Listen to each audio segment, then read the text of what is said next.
Good evening. It is Thursday, June the 23rd, about 9:45 p.m. This is Shay Gibson bringing you a Chucktown wind report as we head into Friday and into the weekend. We'll take a preliminary look at that, plus a little bit on the tropics as we have Invest 95L, another area down near the Yucatan Peninsula that is looking to cross over into the Bay of Campeche. Seems to be a hot spot right now. But first, let's look at the surface map for our area and see what's going on. A couple of features here. We have a large ridge to the south, a ridge to the north, and then we have what's called an undulating front in the middle. So when we have this, sometimes we have warm front activity or prefrontal activity to the south that lifts during the day and then advances during the night, or vice versa. Either way, this boundary's been caught in the middle for the last couple of days, and it's been undulating or rippling. So this boundary is expected to be pushed to the south slowly through tomorrow night and into Saturday, and should lay over us and fizzle out slowly in time. This Atlantic high will stay in place. The northeast Gulf of Mexico high will advance to this area, and it will stay. Those two will stay in place as well. So when this boundary gets pushed in this area by the ridge to the north, I think that this boundary will slowly fizzle out as drier air starts to get into it.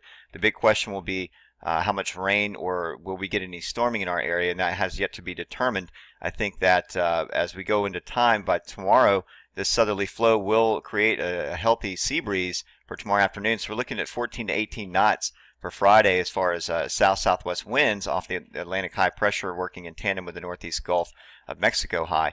As we get into tomorrow night, this boundary gets pushed to the south by this ridge to the north, and it lays across, and by the time we wake up Saturday, we'll probably see a lot of cloud activity overhead. It's either going to cloud out or it's going to wash out, or a little bit of a combination of the both. We may see some overcast skies at times, maybe some showers, and then as we get into the midday and to the afternoon hours, we could see some isolated thunderstorming occurring along the coastline. As we get into Sunday, though, this high pressure builds to the north and builds down into the residual troughing as that cold front fizzles out, and then we get this northeast wedge building down the coastline. So we're looking at a fairly solid moderate northeast wind for Sunday, and then leaning out to east northeast as we've seen before.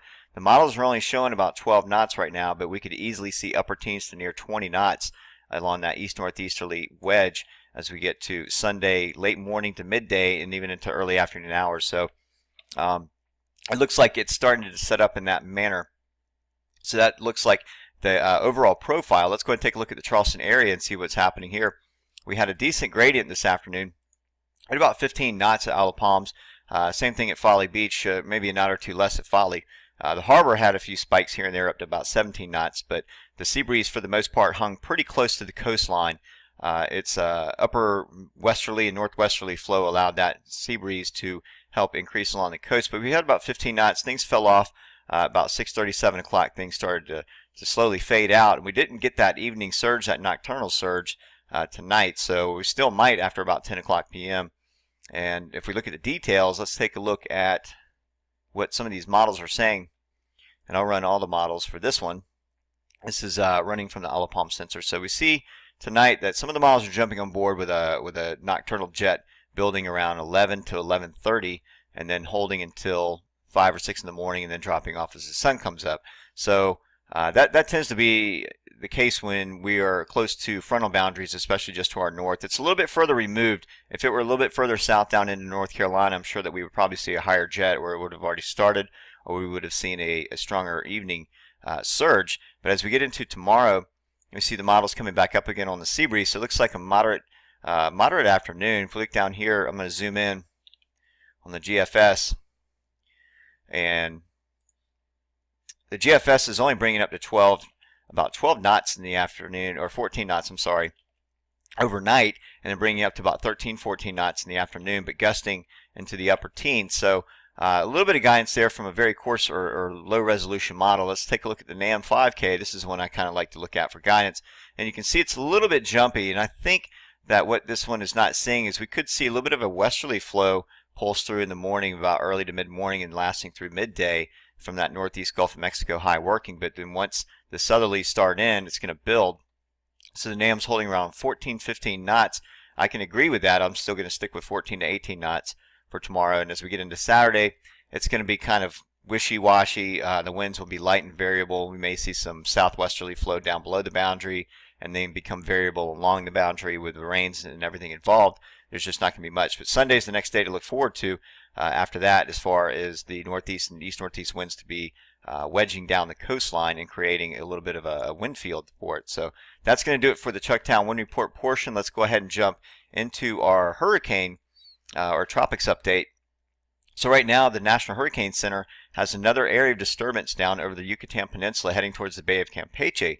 And the chance for development is low at about 20% for the next 48 hours and 20% the next 5 days. If you remember, Danielle started out at 10%, and they held that 10% for a couple of days before it actually entered into the Bay of Campeche, and then it really kind of ramped up and became a minimal tropical storm before hitting Mexico. But this area has been kind of a hot spot the last couple of weeks or so. As we've seen the last two storms, we've seen Colin that originated in this same area and went to the north and hit northern Florida, and then we also had Danielle. So this area is just sort of going off, and if we look at the precipitable water map, we can see all this moisture right here is piling up into the Western Caribbean.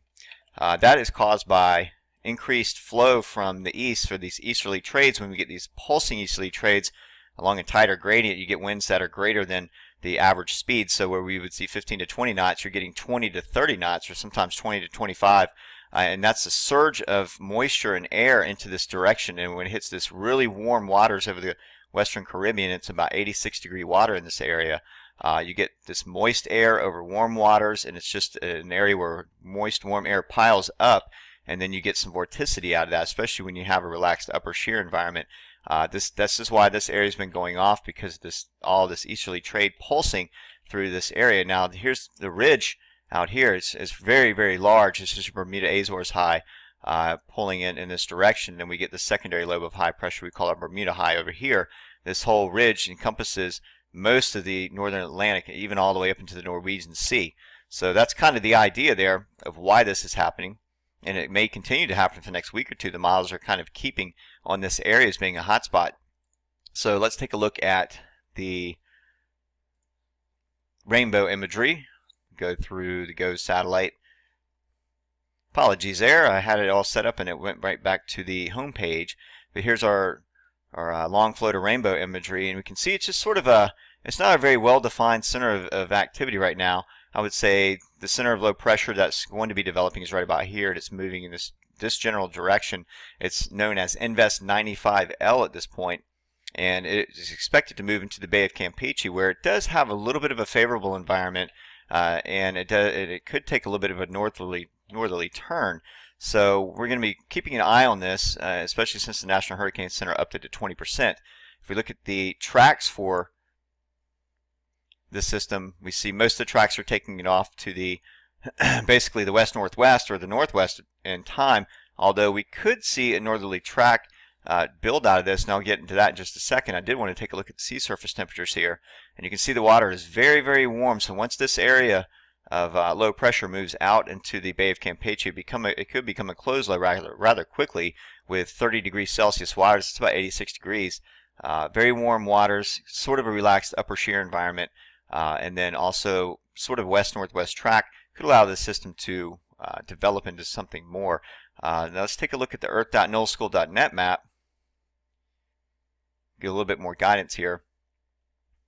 So this is the surface flow right now. I put the circle about where the center of activity is, and we have this easterly flow going on at the surface. Now if we look at about 18,000 feet up at 500 millibars, we see that the flow is still from east to west, and that's going to be the general guidance, and that's why some of the forecast tracks are keeping the system in this general vicinity. However, if we look here, we have this mid to upper level low, and if we go higher up into the atmosphere at 250 millibars, it's about 35,000 feet, we can see that there is a fairly robust upper level low.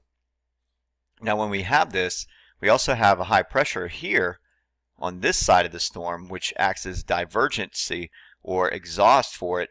Usually when we start to get a tropical system, you have a surface low, then you have a mid-level low, and then you have an upper low, that all sort of stack on top of each other, and that provides the best sort of exhaust system or upper outflow for it. And when you have an upper high in the vicinity, it acts as divergence, so it actually helps with the exhaust. This is one of the things that may allow for a little bit of development, because it has a really good cap aloft to help with some of the upper air divergence to help the storm do some lifting towards the middle. So It's going to be heading in this general direction. It will encounter a little bit of upper level shear, so we'll probably see some of those cloud tops being torn off from south to north. The other thing is if we get any vertical stacking around the center of the system and any kind of convective activity wrapped around, some of those cloud tops could pull the entire system up to the north. So South Texas not quite out of the window on that one yet, not making a call or anything, but the tracks are going to be taken in this general vicinity. We may need to even look a little further north as that upper low is not going to be moving. It's going to be there for several days, and it looks like we could get a little bit of a northerly track in time. Otherwise, if it's just a surface low and it stays weak, it will probably fade out and make it into land and get kind of pulled up and around this trough. So that's kind of the gist of it for Invest 95L. Not expecting anything significant in the next 24 hours, but we need to watch it in the next 48 hours to see if any development occurs. And if it does take a northerly track. So that's going to do it for this edition of the Chucktown Wind Report plus the Tropics update. And until next time, I'll see you soon. Thanks for watching.